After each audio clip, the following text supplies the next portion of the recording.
오늘은 2024년도 서울시 살림살이 계획을 설명드리는 날입니다. 잘 아시다시피 이제 제가 다시 서울시로 돌아와서 일을 한 지 실질적으로 한 2년 남짓 지났고 이제 3년 차 접어들게 됩니다. 처음에 돌아와서 잘못된 거 바로잡고 서울시 바로 세우기 하고 큰 틀에서의 서울시의 미래 설계도를 밑그림을 그리고 그런 작업들이 지난 1, 2년 동안 이제 집중적으로 이루어져 왔고요. 이제 좀 디테일을 챙기면서 정책을 본격적으로 추진할 타이밍인데 안타깝게도 세수 감소라고 하는 암초를 만났습니다. 그래서 이 디테일을 집중적으로 챙겨야 될 타이밍에 이 축소 예산 따져보니까 13년 만에 절대 액수가 줄어들게 됩니다. 그래서 우리 실무를 맡은 공무원들 입장에서도 굉장히 힘들었을 겁니다. 고민도 많았을 거고 저 역시 좀 선택을 해야 되는 그런 기로에 서게 된 것 같습니다. 이런 어려운 상황임에도 불구하고 제가 늘 강조해왔던 이른바 약자와의 동행 예산은 그럼에도 불구하고 늘렸습니다. 3천억 정도 늘렸는데요. 참 굉장히 많은 고민이 필요했습니다. 그러나 단단히 마음을 먹고 약자와의 동행 예산만큼은 얼마 전에 약자 동행 지수까지 발표한 마당에 그 예산을 줄일 수 없다 하는 의지가 반영이 됐습니다. 그동안에 낭비적인 요소가 있거나 불효불급한 거는 최대한 덜어내려고 노력을 했고요. 이제 그런 과정을 통해서 마련된 예산이 이렇게 꼭 필요한 곳에 배분이 됐다 하는 점을 먼저 큰 틀에서 말씀을 드리고 오늘 설명을 시작하겠습니다. 두 번째 이제 발표 순서입니다. 발표 순서는 따로 말씀드리지 않겠습니다. 그 다음 장, 지난해 7월 민선 8기 출범 후에 서울시는 약자와 동행하는 매력특별시 서울을 만들기 위해서 한강 레상스 2.0이라든가 서울관광 미래비전, 또 기후동행카드 출시 등 시민중심 정책을 연이어 발표하면서 쉬지 않고 달려왔습니다. 시민을 위한 시민이 체감할 수 있는 수많은 정책을 제대로 빈틈없이 추진하기 위해서 가장 필요한 것은 충분한 예산인데 이제 방금 전에 말씀드린 것처럼 여러 가지 한계가 생겼기 때문에 고민이 컸습니다. 추가로 지방채를 발행하는 방안도 있는데 이것만큼은 하지 않겠다 하는 결심을 하고 그렇게 되니까 이제 진퇴양난이 된 거죠. 그러나 재정이 어렵다고 해서 시민을 보호하고 지원하는 일을 소홀히 할 수 없다는 큰 틀에서의 원칙이 있기 때문에 전 시정을 체계적으로 분석해서 재정 기반을 마련하려고 노력했습니다. 예산안 발표에 앞서서 예산 편성의 바탕이 된 서울시의 주요 과제를 좀 보겠습니다. 먼저 우리 사회에 무너진 계층이동 사다리입니다. 잘 아시다시피 근로소득 상위 20% 하위 20% 격차가 굉장히 많이 벌어졌습니다. 소득 수준에 따른 자녀 대학 진학률 차이 같은 게 상징적인데요. 27%까지 벌어졌고 청년들의 사회 이동 가능성 인식은 27%만 긍정적입니다. 이런 소득 양극화가 고착되지 않도록 하기 위해서 내년에도 안심소득 서울론과 같은 사업은 계속됩니다. 빈틈없는 사회 안전체계 조성도 필요합니다. 스토킹이나 데이트 폭력, 우발 범죄 등이 늘어나면서 시민 불편, 불안이 최근에 높아졌습니다. 시민들이 안심하고 안전하게 생활할 수 있는 서울 만들기 위해서 시민 호응이 높은 안심이 앱, 안심마을 보안관, 스마트 CCTV 사업은 확대합니다. 우리 사회 미래를 위한 출산율 회복도 놓칠 수 없는 엄중한 과제입니다. 그래서 난임부부 시술비 지원이나 산후조리 경비 지원 등 아이를 낳고 키우기 좋은 서울을 만들기 위한 노력도 계속됩니다. 그리고 재난 예방을 위한 안전한 도시 인프라 구축이 어느 때보다 절실한 상황입니다. 그래서 도시 기반 시설을 설치하고 시스템을 마련하고 재해 재난에 선제적으로 대응하겠습니다. 어려운 재정 여건 속에서 선택과 집중이 필요합니다. 그래서 약자와의 동행을 바탕으로 시민의 안전을 담보하고 도시의 매력을 높일 수 있는 사업들에 예산을 집중 편성했습니다. 2024년도 예산 규모는 총 45조 7,230억 원입니다. 전년 대비 1조 4,675억 원 감소했습니다. 하지만 재정 상황이 아무리 어려워도 누적된 지방채 총액은 더 이상 늘리지 않기로 결심했습니다. 회계간 전출입 4조 5,105억 원을 제외한 순계 예산 규모는 41조 2,125억 원입니다. 순계 예산에서 자치구 및 교육청 지원 등 법정 의무 경비 12조 3,095억 원을 제외한 실집행 사업비는 28조 9,030억 원입니다. 앞서 말씀드린 것처럼 지방세 수입 감소로 예산 규모는 줄었지만 꼼꼼하게 사업 계획을 검토하고 집행 잔액을 최소화하는 등 예산 집행을 효율화해서 1조 4,158억 원의 재원을 마련을 했고요. 효과가 저조하거나 중복되는 사업은 구조조정해서 5,172억 원을 추가로 확보했습니다. 관행은 혁신하고 낭비 요인은 개선해서 마련된 재원은 총 1조 9,330억 원이며 이렇게 마련된 재원들이 주요 정책에 재투자할 수 있게 됐습니다. 내년 서울시 예산이 투입될 3대 대표 분야입니다. 약자와의 동행에 13조 5,125억 원, 안전한 서울에 2조 1,376억 원, 매력적인 서울에 1조 272억 원, 총 16조 6,773억 원입니다. 예산을 보시면 아시겠지만 어려운 재정 속에서도 약자와 동행하겠다는 약속은 지켰습니다. 약자와의 동행 예산 규모는 전년 대비 3,025억 원 늘어난 13조 5,125억 원입니다. 총 예산 대비 비율도 28%에서 29.6%로 증가했습니다. 흔들림 없는 정책 추진을 위한 시스템도 구축했습니다. 서울시는 세계 최초 정책사업 성과가 예산 편성과 실질적으로 연계되는 약자 동행 지수를 발표했습니다. 이 약자 동행 지수는 6개 분야 50개 지표를 지수로 평가해서 모든 사업을 약자 관점에서 설계하고 한정된 예산을 효율적으로 배분하는 지속적인 포용 성장 가이드라인이 될 것입니다. 첫 번째 중점 투자 분야는 약자와의 동행입니다. 생계돌봄, 주거, 의료건강, 교육문화, 사회안전, 사회통합 이렇게 6개 분야 총 13조 5,125억 원입니다. 먼저 소득 격차를 줄이고 자립을 돕기 위해서 생계돌봄 분야에 7조 8,950억 원을 투입합니다.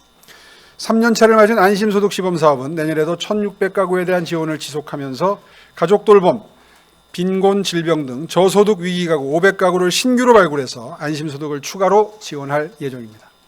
가족돌봄, 쪽방촌 거주자, 노숙인, 장애인 등 상황과 필요에 따라서 맞춤형 지원도 펼칩니다. 특히 장애인 거주시설 지원을 강화해서 시설 장애인들의 자립 역량을 높입니다.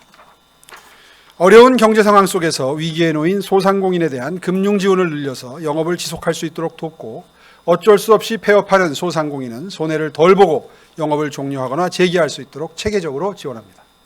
청년, 장애인, 어르신 등 취약계층을 위한 맞춤형 일자리도 제공합니다. 다음은 주거 분야입니다. 총 2조 2,303억 원입니다. 내년에 누구나 마음 편히 살 수 있는 고품격 공공임대주택 총 6,025호를 공급합니다. 아울러 다양한 형태의 임대주택이 안정적으로 공급될 수 있도록 청년 안심주택, 재개발, 재건축, 모아타운도 차질 없이 추진하겠습니다. 장애인, 노숙인, 정신질환자 등 주거 취약계층을 위한 맞춤형 주택 지원도 확대합니다. 이와 함께 신혼부부, 청년 등에 대한 임차보증금 이자를 지원하고 주거급여를 통해서 주거비용 부담을 줄여드리도록 하겠습니다. 시민의 건강한 삶을 위한 의료, 건강 분야에 2조 5,867억 원을 투입합니다. 아이가 아파도 병원을 찾지 못해서 어려움을 겪었던 부모님들의 걱정을 덜어드리기 위해서 우리 아이 안심의원과 안심병원 야간 상담센터 등 21개 소아의료시설을 운영합니다. 또한 시립 보람의 병원에 안심호흡기 전문센터를 건립하고 선암병원과 은편병원 시설은 현대화해서 공공의료 서비스의 질도 높입니다. 이 밖에 장애인 치과병원 운영, 고위험 임산부 의료비 지원 확대 등 맞춤형 지원을 늘리고 마약류 중독자 상담과 치료 재활을 돕는 마약 예방관리센터 신규 조성, 청년 마음 건강 지원 등을 통해서 시민들의 마음 건강도 꼼꼼하게 챙겨 나가겠습니다. 시민 모두가 공평하게 교육, 문화 혜택을 누리실 수 있도록 2,269억 원을 지원합니다. 약자 동행 대표 사업 서울런 2.0은 계속 추진하고 저소득층, 장애 청소년 예술교육도 지원해서 청소년의 미래를 응원합니다. 청년 문화패스, 저소득층 통합 문화이용권, 스포츠 바우처 등 지원해서 시민 누구나 문화생활을 누릴 기회를 제공합니다. 교통약자가 불편 없이 이동하고 시민들이 안심하고 일상을 누릴 수 있도록 사회 안전 분야에도 5,297억 원을 투자합니다. 범죄를 예방하고 대응력을 높이기 위해 서울 전역에 지능형 CCTV를 확대 설치하고 안심 귀가를 돕는 안심이 앱은 업그레이드합니다. 교통약자의 안전하고 편리한 이동을 위해서 지하철 전 역사, 1역사, 1동선을 구축하겠습니다. 사회 통합 분야에도 예산 439억 원을 제정했습니다. 다문화 가족, 외국인 주민, 북한 이탈 주민이 안정적으로 서울에 적응하고 생활할 수 있도록 지원 시설은 확대하고 프로그램은 강화합니다. 아울러 시민들이 약자를 이해하고 도울 수 있도록 자원봉사센터와 수어 전문 교육원도 체계적으로 운영합니다. 두 번째 중점 투자 분야는 시민이 안심하고 안전한 서울입니다. 자연재해 예방, 재난 대응력 강화, 기후위기 대응 등 총 3개 분야 2조 1,376억 원을 투자합니다. 집중호우로부터 안전한 서울을 위해서 5,676억 원을 투입합니다. 도림천, 광화문, 강남역 일대에 대심도 빗물 배수 터널을 설치하고 지하차도 진입 차단 설치, 침수 감지 장치 등을 통해서 호우 피해에 선제적으로 대응하겠습니다. 재해와 재난에 강한 서울을 위해서 1조 985억 원을 배정합니다. 노후시설물 관리를 강화하기 위해서 도로시설물 안전진단 대상을 확대하고 지하철 노후 전동차 및 역주행 방지를 위한 에스컬레이터 교체 등 시민들이 안전하게 지하철을 이용할 수 있도록 시설을 개선합니다. 이외에도 화재 대응력을 높이기 위해 소방 헬기 등 소방 장비를 보강하고 실화재 훈련장도 신규로 건립합니다. 기후위기로부터 지속 가능한 서울 만들기 위해서 4,715억 원을 투입합니다. 먼저 기후동행카드 시범사업을 내년 1월부터 시작합니다. 월 6만 5천 원으로 서울 시내 대중교통과 따릉이를 무제한 이용할 수 있도록 해서 시민 교통비 부담 완화는 물론 대중교통 활성화로 인한 탄소 배출을 줄이는 일석이조 효과가 있을 것으로 기대하고 있습니다. 아울러 전기차, 수소차, 충전 인프라 구축, 공공건축물 그린 리모델링 확대로 맑은 서울을 만들어 나가겠습니다. 세 번째 중점 투자 분야, 매력적인 서울입니다. 도시공간 혁신, 문화 향유 기회 확대, 3천만 관광시대, 창조산업 창업, 4개 분야에 총 1조 272억 원을 투자합니다. 먼저 도시건축 디자인 혁신을 위해서 2,601억 원을 투입합니다. 서울을 대표하는 건축물을 만들고 도심 속 정원, 수변 감성공간, 모두가 즐길 수 있는 한강 등 볼거리가 풍부한 매력적인 서울을 만들겠습니다. 생태환경 회복, 곤돌라 조성 등을 포함한 지속가능한 남산 프로젝트와 서울역에서 한강으로 이어지는 국가 상징가로 조성 등으로 혁신적인 변화를 시작합니다. 일상에 지친 시민들이 도심 한복판에서 재충전하고 여가를 즐길 수 있도록 서울광장 숲, 남산 하늘숲길을 조성하고 일상 곳곳에서 초록을 만날 수 있도록 생활 밀착형 숲, 도심 바람길 숲 등 녹지 공간을 계속 늘려 나갑니다. 우이천, 정릉천, 성북천 등 아름다운 지천을 활용해서 특색 있는 수변 활력 거점 공간 6곳도 조성합니다. 모두가 즐기는 매력 가득한 한강을 만들기 위해 한강 르네상스 2.0도 본격적으로 추진합니다. 한강 접근성을 개선하는 한편 노들섬은 글로벌 예술섬으로 잠수교는 보행 전용교로 바꿔서 문화와 예술이 가득한 공간으로 조성합니다. 서울항과 리버버스 운영으로 무한한 잠재력을 지닌 한강을 미래 교통자원으로 활용할 수 있도록 하겠습니다. 서울 시민들이 일상에서 다양한 문화예술을 누릴 수 있도록 2,423억 원을 투자해서 공연, 전시, 인프라를 구축합니다. 퇴근 후에도 문화생활을 즐길 수 있도록 서울 문화의 밤을 월 1회 개최하고 야간 공연 관람권도 지원합니다. 4군데의 예술교육센터와 연극 창작 지원 시설을 개관하는 등 인프라도 보강합니다. 3천만 관광도시 도약을 위해서 1,822억 원을 투입합니다. 보는 재미가 있는 디자인 건축물, 생활 곳곳 아름다운 정원, 매력적인 한강과 수변 감성 공간까지 세계인의 이목을 이끌 서울만의 매력 포인트를 조성합니다. 아울러 4월 서울 야외도서관을 시작으로 5월에는 2024 서울 페스타, 6월에는 서울의 달, 12월에는 서울라이트 광화문 비축제와 광화문 광장 마켓까지 1년 내내 재미있는 도시, 늘잼 도시, 펀 도시 만들겠습니다. 셋째, 투자하고 싶은 서울, 성공의 기회가 넘치는 서울, 사람들이 살고 싶은 서울을 위한 미래 창조산업 발전과 인재 육성에 총 3,426억 원을 투입합니다. 먼저 미래 창조산업 혁신 거점 역할을 할 서울 창조산업 허브와 서울 영화센터를 건립하고 로봇산업 거점 조성을 위한 로봇 인공지능 과학관과 서울 AI 허브도 내년에 개관합니다. XR 산업과 양자기술 산업, 서울 비전 2030 펀드, 서울형 R&D 등 창조산업 관련 기술 개발도 지원합니다. 서울시 총 예산은 45조 원입니다. 앞서 말씀드렸다시피 예산이 줄어서 허리띠를 졸라 매야 하는 상황이지만 절대 소홀히 할 수 없는 사업들이 있습니다. 바로 시민의 삶을 응원하는 예산입니다. 먼저 가족의 탄생 응원입니다. 저출생 위기 극복을 위해서 난임 부부 시술비, 산후조리 경비, 부모급여, 첫 만남 이용권 등 탄생 응원 사업을 확대합니다. 서울형 키즈카페 추가 조성부터 등하원, 병원 동행 아이돌 범위와 엄마 아빠 택시 확대 운영 등 육아 응원 사업도 함께 진행합니다. 아이를 낳고 키우는 것이 쉬운 일은 아니지만 서울시가 함께 키운다는 각오로 최선을 다하겠습니다. 다음은 청년, 중장년 그리고 어르신 등 인생의 전환기를 맞이하는 시민 응원입니다.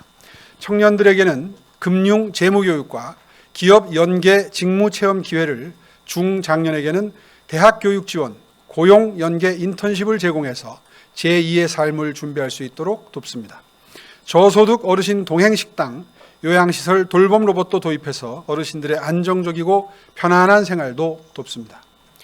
끝으로 우리 사회 숨은 영웅 응원입니다. 참전 명예수당을 현재 월 10만 원에서 15만 원으로 인상하고 비참전 상위 유공자 예우수당도 신설합니다.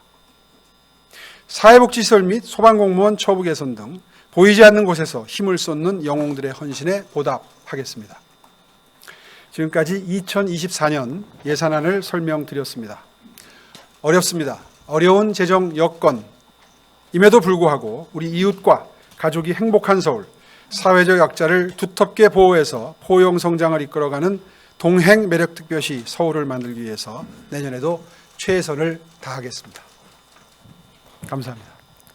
예, 다음으로 기자단 질의응답 시간을 갖도록 하겠는데요. 교 시장님께서 다음 일정 관계로 질문 많이 못 받는 점 양해 부탁드리고요. 질문하실 기자님들 손 들어주시기 바랍니다. 예, 황정원 기자님. 네, 안녕하세요. 서울경제 황정원 기자입니다. 먼저 1조 5천억 가까이 줄이는 예산 짜시느라고 고생 많으셨고요. 이렇게 1조 5천억 정도 줄이는 와중에도 이제 약자와의 동행 예산은 좀 늘렸습니다. 지난번에 약자 동행 지수 발표하실 때도 예산 편성을 좀 강조하시기도 했었는데, 그런데 지금 일반 가계 상황을 봐도 양극화도 심화되고 또 지금 고물가로 인해서 좀 많이 힘든 가게들이 많은데요. 3천억 정도 약자와의 동행 예산을 늘렸는데 좀 더 늘렸어야 하는 거 아닌가요? 좀 어떻게 좀 부족하다고 생각하시지 않는지 궁금합니다. 저도 굉장히 아쉽습니다. 올해가 약자 동행 지수를 발표하고 첫 예산안 편성입니다. 그래서 정말 마음 같아서는 대폭 늘리고 싶지만 아까 모두에 말씀드린 것처럼 절대적인 예산 액수가 줄어드는 상황에서 3,025억 원이죠. 3,025억 원을 확대 편성하고 복지 예산의 비중도 아까 말씀드린 대로 퍼센테이지로 따져도 늘어났습니다. 정말 서울시로서는 아쉽고 안타깝지만 올해는 이 정도로 예산을 편성하고 내년도에 좀 사정을 보겠습니다. 특히나 이제 신용보증재단이나 이런 소상공인들 보듬고 챙기는 기관들이 있지 않습니까? 이제 이런 기관들을 통해서 좀 더 성의껏 어려움에 처한 소상공인들을 도울 수 있는 예산적인 또 비예산적인 지원 방법들을 계속해서 모색해 나가도록 독려하도록 하겠습니다. 예, 다음 질문 받겠습니다. 예, 서울 오달람 기자님. 13년 만에 예상 규모가 줄어들 정도로 지금 재정 여건이 안 좋은데 기존에 약속하셨던 한강 개발 사업이라든지 인프라 투자 부분이 좀 줄어드는 건 아닌지 여쭤봅니다. 예, 그 부분도 참 눈물을 머금고 줄일 수밖에 없습니다. 뭐 재정 형편이 좋지 않은데 원래 초기에 세웠던 하드웨어, 인프라스트럭처를 건설하는 사업에 드는 비용도 안 줄일 수가 없는 것이죠. 다만 좀 창의적인 방법을 찾아보겠습니다. 예를 들면 뭐 상징적으로 노들섬 사업 같은 걸 예를 들 수가 있는데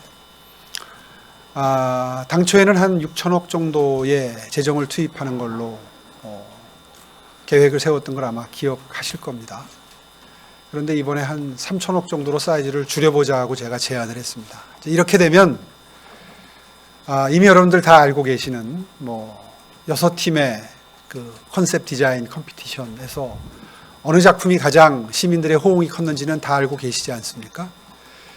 물론 뭐 그분 작품을 구현하려면 뭐 조 단위의 돈이 투입되는 걸로 그렇게 본인은 그 건축 디자이너는 그렇게 설명을 했습니다만은 참 탐나죠. 그리고 그렇게 만들어 놓으면 분명히 세계적인 주목을 받고 투입한 예산 이상의 그 수입을 중장기적으로 만들어가야 하는 것도 확률이 매우 높아질 겁니다.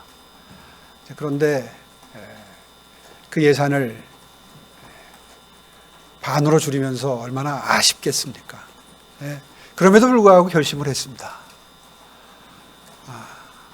그러나 또 그거에 머물면 안 되니까 민간 투자 사업을 최대한 활용할 방법을 찾아보자 이렇게 제안을 했습니다. 특히나 창의적인 발상을 통해서 새롭게 아이디어를 좀 가미하면 오히려 더 좋은 결과도 또 나올 수 있는 게 사업입니다. 그래서 민간 투자를 최대한 활용하고 창발적인 시도를 통해서 그거 이상으로 효과가 좋은 그런 시설물을 한번 만들어 보자. 이렇게 지금 동료를 시작을 했는데요. 뭐 하나의 예를 들어 설명하면 이해가 편하실 것 같아서 설명을 드렸습니다.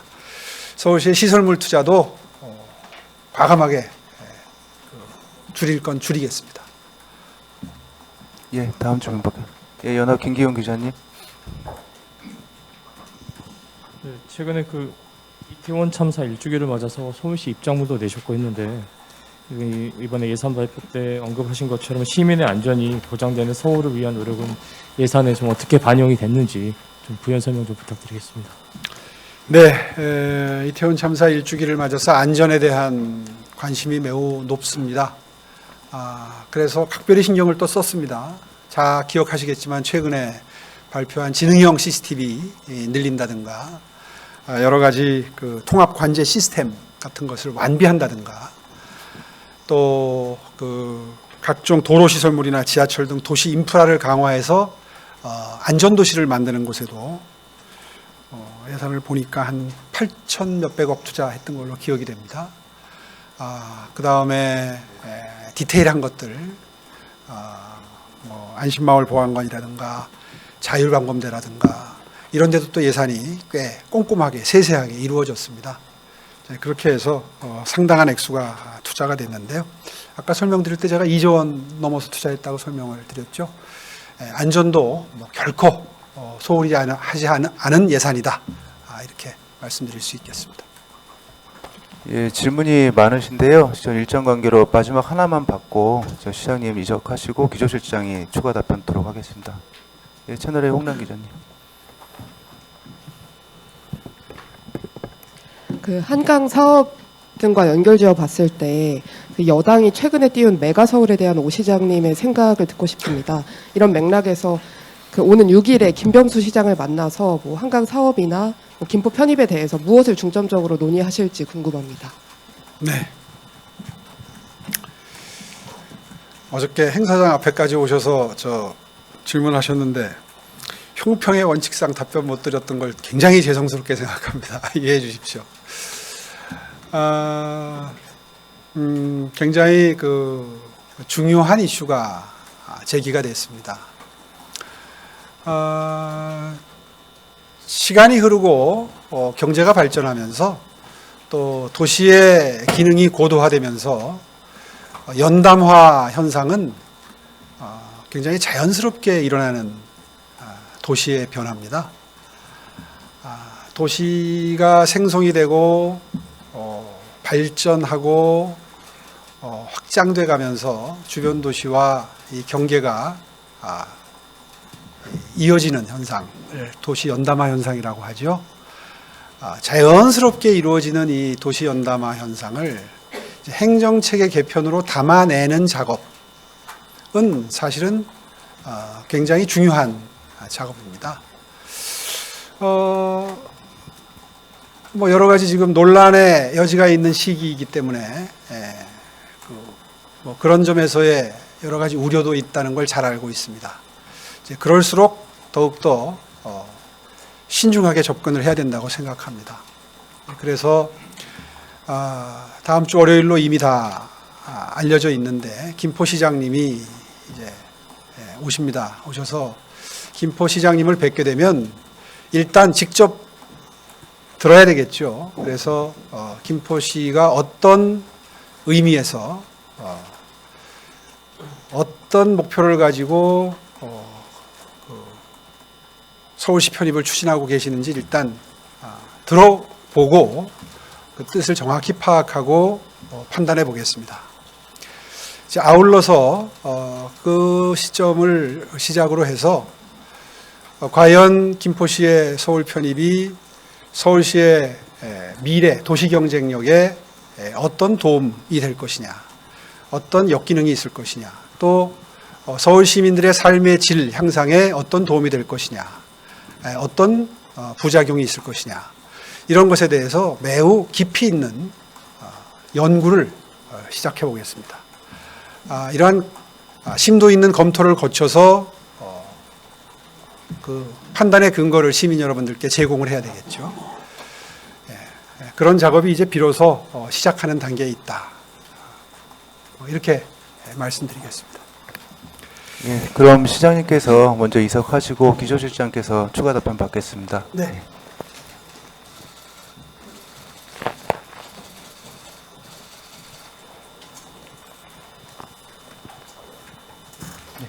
예, 질문하실 기자님 손 들어주십시오.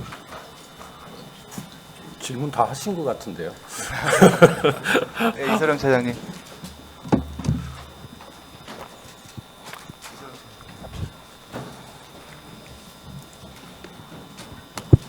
안녕하세요. 파이낸셜 뉴스 이세랑 기자입니다. 그 13년 만에 세수 감소했다는 말씀 이제 계속 쭉 나오는데 이게 가장 큰 원인으로 좀 분석하시는 것이 파악하시는 것이 어떤 건지 궁금하고요. 앞으로 이런 추세가 계속 쭉 이어질 거라고 저희가 봐야 되는 건지 그 부분에 대해서도 설명 부탁드립니다.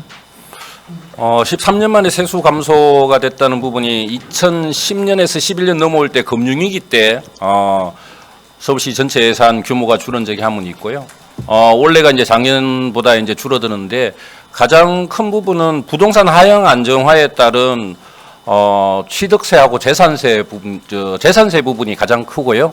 취득세 부분은 지금 하반기에 조금 부동산 거래가 조금씩 약간씩 회복되는 부분이라서 올해 수준 정도로 잡았고 지방소득세 부분에 이제 법인세분 소득세가 있는데요.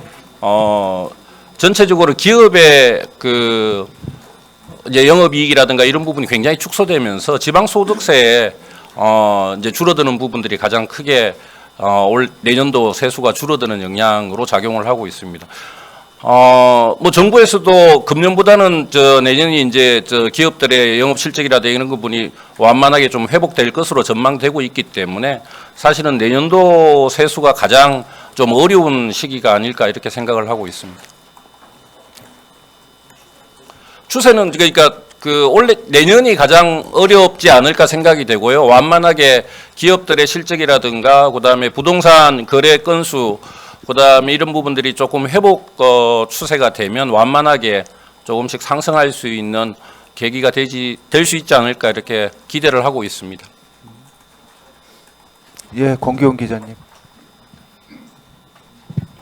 네, 가족경제 권기용 기자입니다. 전 두 가지 좀 질문드리겠습니다. 보도자료 보면 가장 크게 감액된 분야가 도로교통이라고 했는데 아까 시장님이 기후위기 대응하고 저탄소 하자면서 대중교통을 이용을 장려했는데 이건 좀 역행하는 거 아닙니까? 도로교통 부분에 좀 줄어드는 부분은 사실은 버스 재정 지원하고 지하철 재정 지원이 있는데요. 버스 재정 지원 부분이 올해 버스 요금 이제 300원 인상, 그다음에 지하철 요금도 150원 인상이 되고 내년도에 다시 150원이 인상이 되기 때문에 그런 부분에 대한 재정 지원 규모가 조금 줄어들어서 그게 이제 좀 감소되는 형태로 지금 나타나고 있습니다. 하나 더 질문드리겠습니다. 그 TBS 지원이 내년부터 중단된다고 하는데 예산 전혀 반영 안 되는 것인지 지원 계획 더 없는 것인지 궁금합니다. 사실은 TBS 교통방송 부분은 사실은 그 지원 조례안이 지금 폐지가 됐기 때문에 예산을 담을 수 있는 근거 조항 자체가 없습니다. 그래서 예산안은 담겨 있지 않은 상태로 지금 서울시 내년도 예산안이 의회에 제출되어 있고요. 사실은 교통방송 지원과 관련돼서는 사실은 집행부의 시간이 아니고 이제 시의회의 시간이지 않을까 이렇게 판단을 하고 있습니다. 예, 또 질문. 예, 김희영 기자님. 네, 국민의힘 김현입니다. 앞에 이제 세수 감소 이야기해 주셨는데 사실 세수 감소의 가장 큰 원인 중에 하나가 뭐 부동산 시장 하향 안정화도 있지만 어쨌든 정부가 중앙정부에서 어쨌든 감세 정책을 좀 무리하게 추진했다는 지적도 있는데 그 부분에 대해서 특히나 법인세 뭐 이런 부분들 부동산세 이런 거 감세로 인해선 세수 감소가 좀 초래된 것 아니냐라는 지적이 있는데 그 부분에 대해서 좀 어떻게 보시는지랑 그다음에 내년 법인세분 소득세가 내년에도 나아질 거라고 혹시나 생각하시는 그런 좀 이유가 있는지 좀 여쭤볼 수 있을까요? 사실은 지방소득세 부분은 이제 그 법인세나 소득세 이제 부가세 형태로 지금 부과가 되는 건데요. 기업의 실적이 좋으면 법인세가 늘어나고 거기에 이제 10% 지방소득세 부분이 자연스럽게 늘어나는 부분인데 기업의 실적이 원체 좋지 않기 때문에 법인세가 낼 수 있는 납부할 수 있는 법인세가 주니까 따라서 줄게 되는 거거든요. 사실은 지방자치단체가 법인세 세율을 뭐 1% 낮춘다 그래서 지방소득세에 영향을 크게 미치지는 않을 거라고 저희들은 판단을 하고 다만 그 부분은 기업들의 실적이 얼마만큼 뒷받침될 수 있느냐에 따라서 중앙정부의 재정도 좀 충실이 될 거고 그에 따라서 지방자치단체의 재정도 어느 정도 탄력을 받을 수 있지 않을까 이렇게 판단하고 있습니다.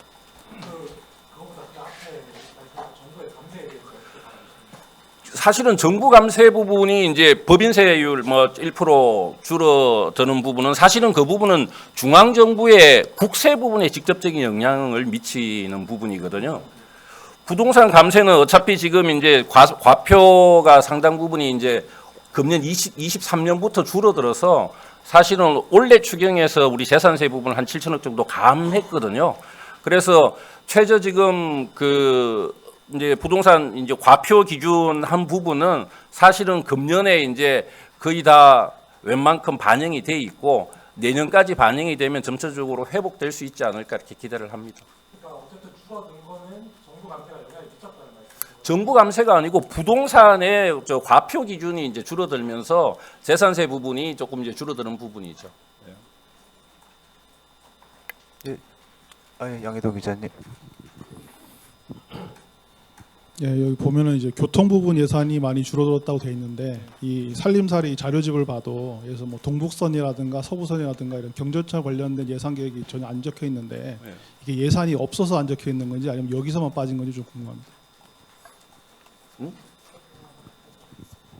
예산은 다 편성되어 있습니다. 지금 이제 그 부분에 이제 언급이 되어 있지 않아서 그런데 내년도 예산을 편성할 때 이제 공사비 같은 경우에는 사실은 그 다음 연도로 이월되지 않는 실집행 이제 공정 기준으로 예산을 편성했다는 부분을 부가적으로 설명을 드리겠습니다. 예, 그럼 이상으로 기자 설명회 마치겠습니다. 추가 질문은 개별적으로 좀 질문 주시기 바랍니다. 감사합니다. 고맙습니다. 잘 좀 다루어 주시기 부탁드리겠습니다.